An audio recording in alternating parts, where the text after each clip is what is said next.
This is a video that we take no joy in creating. It probably comes as no surprise that the team here at Catch-22 Rugby are massive Welsh rugby fans, having both supported and worked within this industry. But the recent events in and around the game in Wales have spiralled out of control to the point where there are seriously dark clouds above Welsh rugby. You might have seen the reports of sexism, misogyny, homophobia and racism coming out of the WRU, but the problems around the game go, unfortunately, much deeper than the catastrophic list of wrongdoings I've just listed. Infighting, power struggles and misplaced finances that aren't just killing Wales' reputation, but killing the game in the country. And with the news that rugby players are considering strike action, now seems like an appropriate time to bring those not in the know up to scratch on why things are so bad in Wales. I'm Benny from Catch-22 Rugby, and we take a look at what has happened to Wales. To start with some background, Wales has long been a rugby-loving nation and up until very recently claimed to have rugby as their national sport. A country littered with rugby clubs throughout every small town and village you drive through, the national obsession with the game has resulted in this very tiny nation becoming a sporting powerhouse throughout its rugby history. Golden eras in the 1900s and 1970s saw Wales rule the world with its talented sides. And as the game went pro in the latter 20th century, this small nation carried on its successes into the new millennium.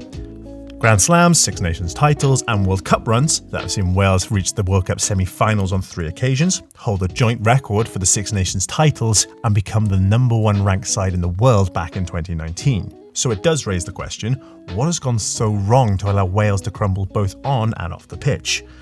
Well, a lot of it can be attributed to the guys running the game in the country, the Welsh Rugby Union, or WRU.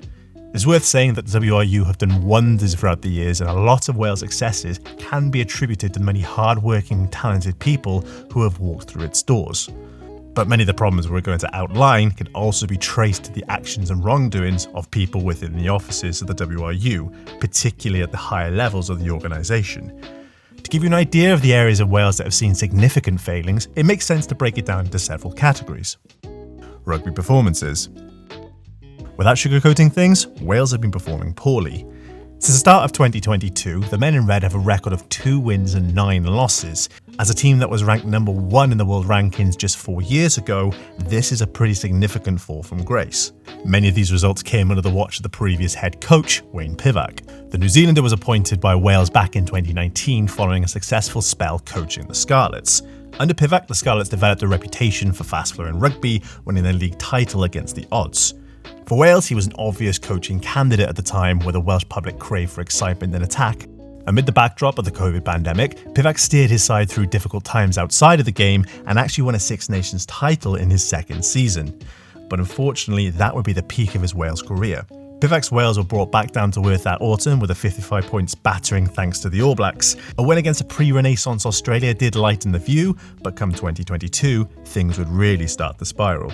Losses to Ireland, England, France and wooden spoon holders Italy confined Wales to 5th in the 2022 Six Nations. A disastrous autumn campaign followed, Wales losing 3 out of 4 games, including that infamous defeat to Georgia. Now, with the World Cup less than 10 months away, there had been calls for Pivac to stay in post, as such an important campaign was fast approaching, and finding a replacement to set up a new coaching regime may be difficult. But for many, including the Wales bosses, the recent form was too much to ignore.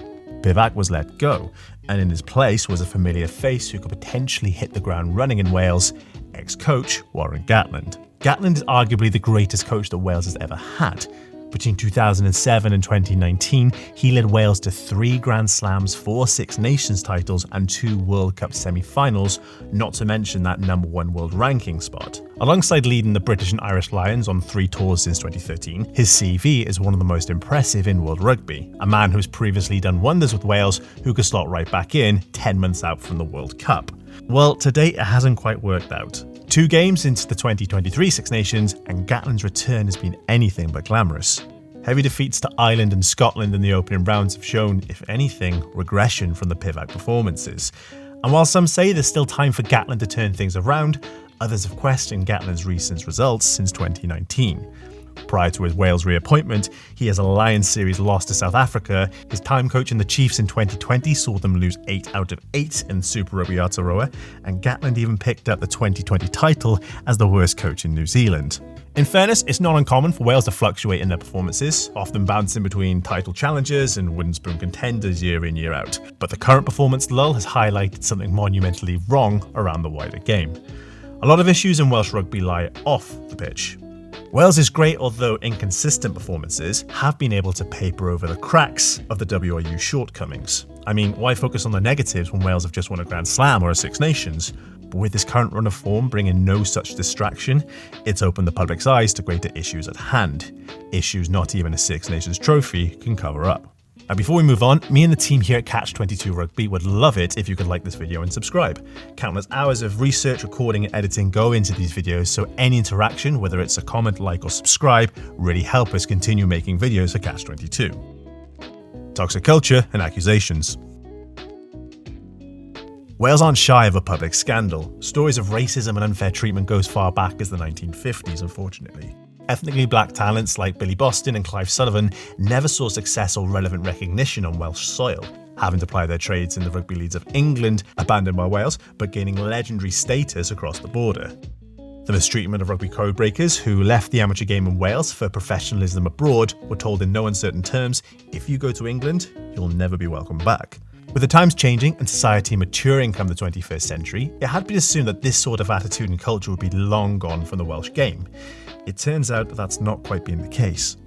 On the eve of the 2023 Six Nations, the BBC launched findings following an extensive investigation. The reports found accusations of sexism, misogyny, homophobia, and even racism within the WRU's professional setup. Female staff at the WRU have given accounts of how they were mistreated, with claims of sexist comments, dismissive attitude on the women's games, inappropriate advances, and even an ill-phrased jokes on sexually abusing female colleagues. For the women who came forward, they opened up on the impact it had on them, with some even feeling suicidal after the experience. Another key part of the investigation revealed the circumstances around Amanda Blanc. Blanc had joined the Welsh setup in 2019 as the chair of Wales's Professional Rugby Board, or the PRB, a division that links the professional sides of Wales to the national setup. She stepped down as the chair of the PRB after just 2 years, and while a lot of curiosity surrounded her departure, her resignation letter was not revealed to the public. The BBC investigation discovered its contents. Within it, she mirrored claims of inappropriate language where she witnessed board members claiming women should belong in a kitchen, not in sport. She also had male board members question her business acumen and experience to be in this role. For perspective, Blanc was the CEO of Aviva, was listed on Forbes' 100 most powerful women's list, and was voted the Times Business Person of the Year. She stepped down amid 2 years of underlying misogyny, where less qualified committee men continued to buffer away her attempts at progression and change. The BBC report prompted many more to come forward. Many accounts gave similar claims, adding more incidents of inappropriate comments, including homophobic language that was used against gay referee Nigel Owens, one of the most iconic referees in world rugby. A general consensus pointed toward poor mental health and regular burnouts in the workplace, painting a horrifying culture within the WRU. The WRU CEO Steve Phillips acknowledged the reports, apologised partially for incidents between 2017 and 2019, but stood firm to his post, claiming he would not quit as CEO. A few days later, the chair of the board, Ian Evans, who was only recently elected to that position, gave a press conference, further apologising for these devastating accusations, confirming a full investigation would be taking place, but once again standing by the CEO, Steve Phillips. This did little to alleviate pressure. Statements from the players, the 4 professional teams, amateur rugby clubs, supporters, sponsors, and even politicians began mounting. The call for the CEO, Steve Phillips, to go were growing, and within a few days, Phillips had handed in his resignation. Wales's performance director, Nigel Walker, has since taken his place as the interim CEO. Professional structure. Between poor rugby performances and accusations of a toxic culture, the solution for many seems simple: reform and change. Get rid of the old establishment, bring in industry-leading experts to solve the problems, and redevelop the way that WRU works so everyone can prosper. It sounds simple, right? Well, unfortunately, it's not.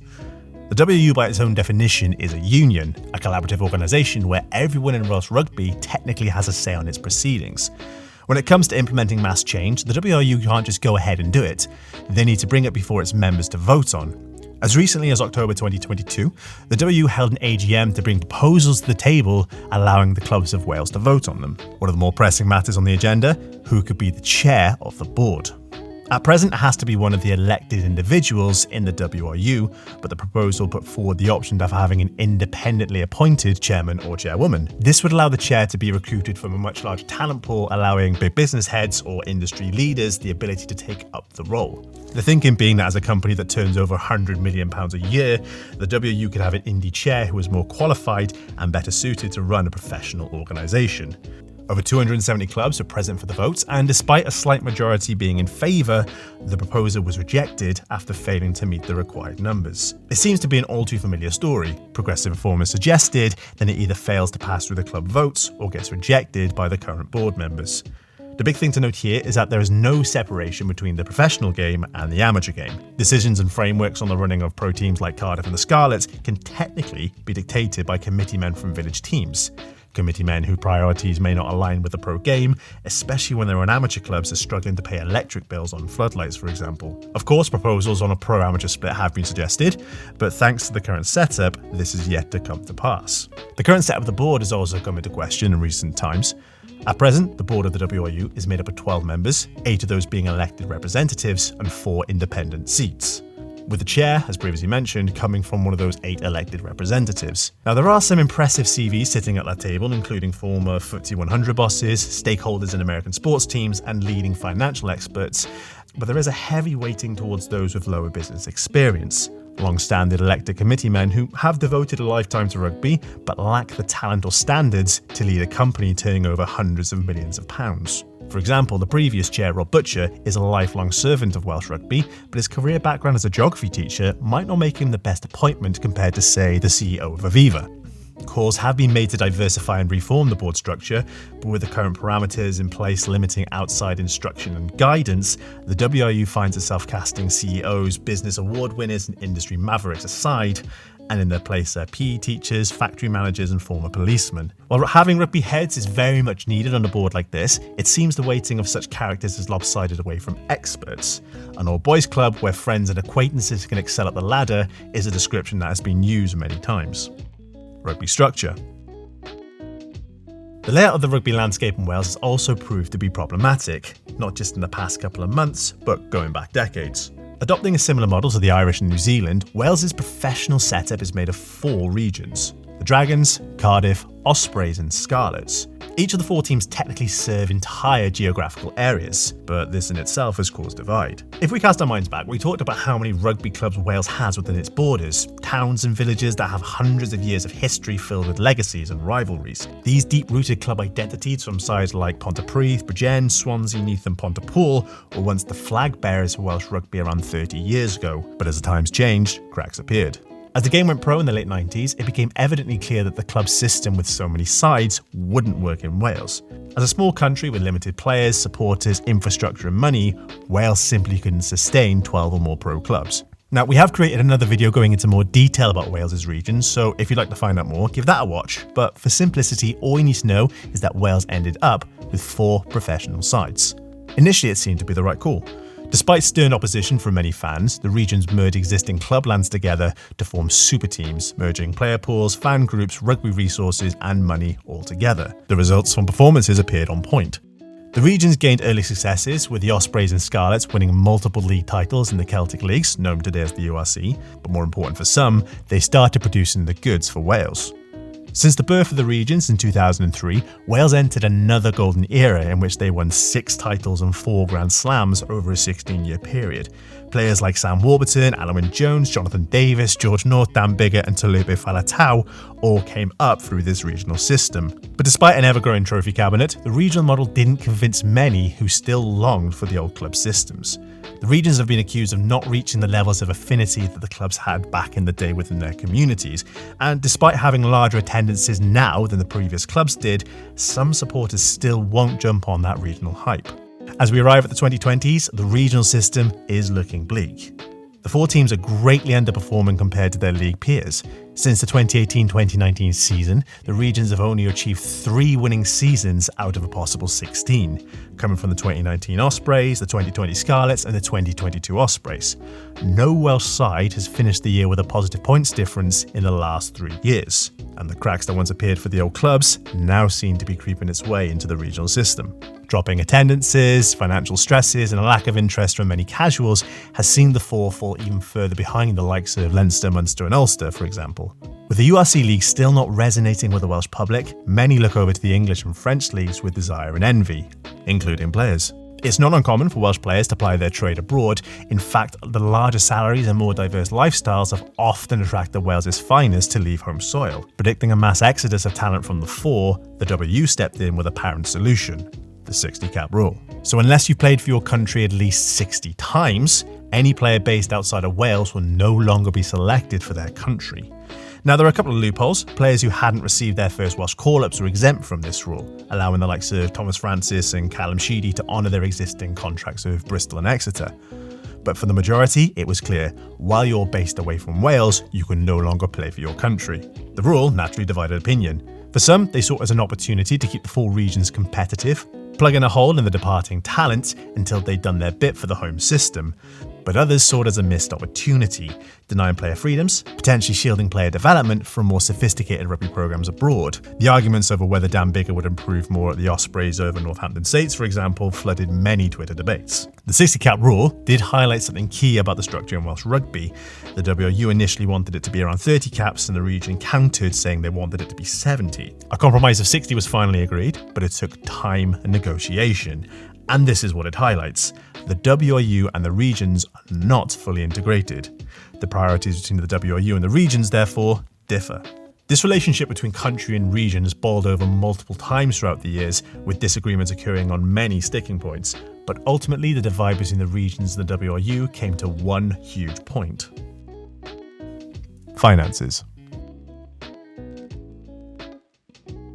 To be honest, many of the issues going on right now can be solved by one thing: money. It's true that WRU have rather deep pockets, generating millions from matchday revenue, TV deals and commercial sponsorships. The regions, on the other hand, don't have this luxury. Often operating at a loss, the region's main source of income comes from their greatest product: their players. As the four carry out the majority of workload when it comes to player scouting, recruitment and development, they are compensated by the WRU for the players they produce for Team Wales. The regions are essentially the sole supplier for Wales, working at the coalface to obtain players for the country. As the main beneficiaries of the region's work, the WRU contribute financially to ensure the supply chain remains in working order. Prior to the current woes, the WRU had been operating on a £23.5 million a year funding model for the regions. This 23.5 pot would be split between the four regions, fluctuating depending on how successful each team was and how many players they produced for Team Wales. But in 2020, COVID-19 hit. As sport stopped and companies shut up shops, financial turmoil started to cloud above Welsh rugby. While Wales had plenty of financial reserves to survive the pandemic fairly unscathed, the same couldn't be said for the regions. While other international teams like Ireland took the financial brunt of coronavirus themselves to protect their teams and pathways, Wales opted for a different route. The WRU took out a private loan to keep the four afloat, putting the repayments and interest back onto the regions. So that pot of 23.5 million, who some initially agreed was too little to begin with, had just been reduced even more.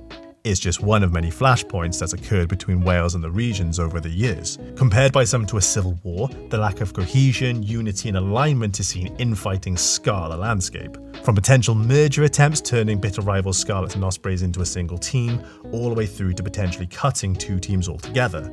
It has resulted in years of uncertainty and anxiety for many involved within the game, and with funding negotiations still up in the air, there is one group of people who've become the main collateral damage: the players themselves. At time of recording, there are over 70 players currently out of contract come the summer of 2023.